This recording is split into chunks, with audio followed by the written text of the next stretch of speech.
Hey, so greetings from Car Stores, Christoph. This is my mom's Chevrolet Flyer. She's had it for, I don't know, I'm going to guess about 10 years. Some of the decals aren't great on the outside. You can see it's got an awning.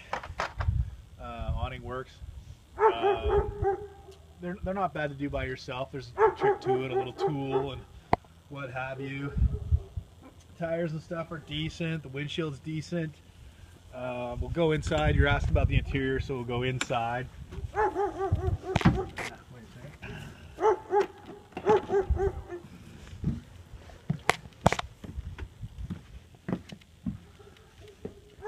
I was talking about how I could sleep 6 in 3 different bed sizes. The largest bed is above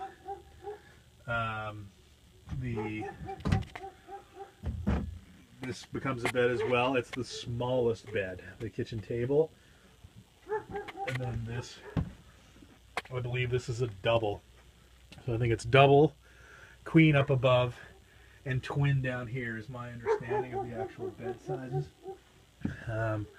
It's got modern appliances. It's got a microwave, range, gas stove.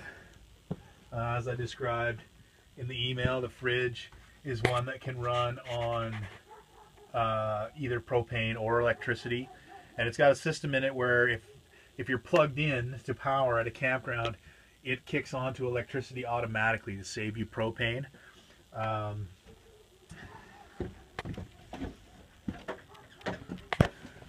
Bathroom. It's got a shower and a separate little toilet.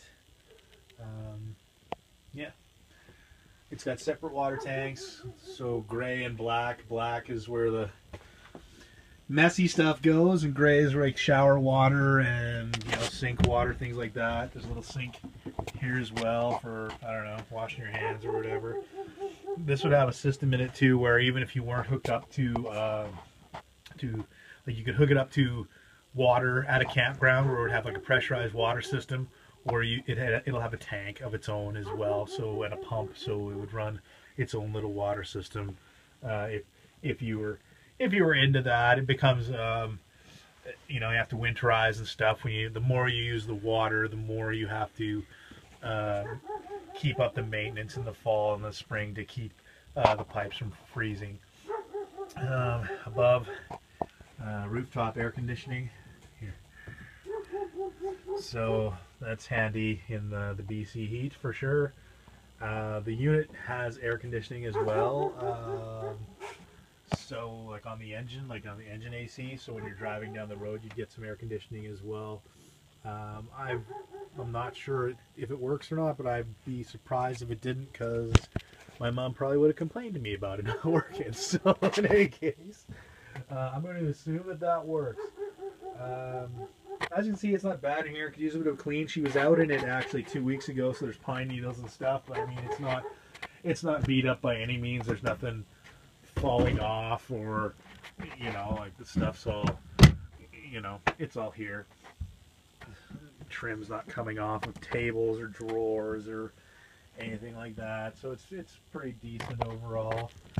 We'll do a quick look around the outside. See, some of the decals are coming off, and this motorhome was a fairly popular one, and they all look like this now. The decals coming off. It's kind of nice in that it's fiberglass sides instead of tin siding. The tin siding doesn't stand up as good to things like hail and weather and things like that, and they end up all crimply and looking like crap. Yeah, I'd open the hood, but I mean, you can't really see anything in there anyway. It's a van. Like the motor comes back into what they call a doghouse underneath inside. So if you're going to do any work to it, you got to take it off and stuff. But it's very normal, you know, typical North American full-size van. Chevy 350 is the most common engine ever, and they made the TBI system, the throttle body injection system. Again, it's throttle body. The TBI setup the Chevys used in these vintage were very reliable, very user-friendly. No carburetor, no choke. You just turn the key and it runs smooth. I got access to hot water heater here, furnace is under here, plug in there. Tires looks like it could use a rotation. Like I said, I'll check over the front end and brake parts. I don't anticipate there being a problem there. If there were to be, again, parts are very inexpensive, relatively speaking, for something like this. Gas fill there. Bumper's rusty. It's not rotten in the sense that I'd actually planned. Steven was going to come over here and grind this up and paint it this summer as a side job for my mom, and it just sort of never materialized. We're all busy, so we can do that. It's not a big deal to rattle can that, and so it doesn't look quite so ratty. Spare tire in the back, trailer hitch. Mom added this year. This is a rear camera setup, so there's a little monitor up front, so you can see behind you, make sure you're not backing over a little car. But anyway, that's pretty much it. I think, like, price-wise, I think new, this thing probably was about $60.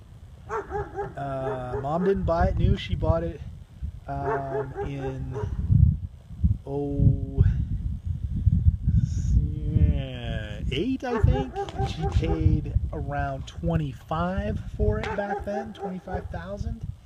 So she's had a few years of use out of it, but I mean, it never got used more than twice a year, and there's been several years where it's never made it out of car stairs. So it's had some pretty light use, and like I say, very recently was when we did the maintenance to it. So in any case, like, all the RV stuff was checked over here just this last year, and new RV batteries and so on. So anyways, let me know. Thanks.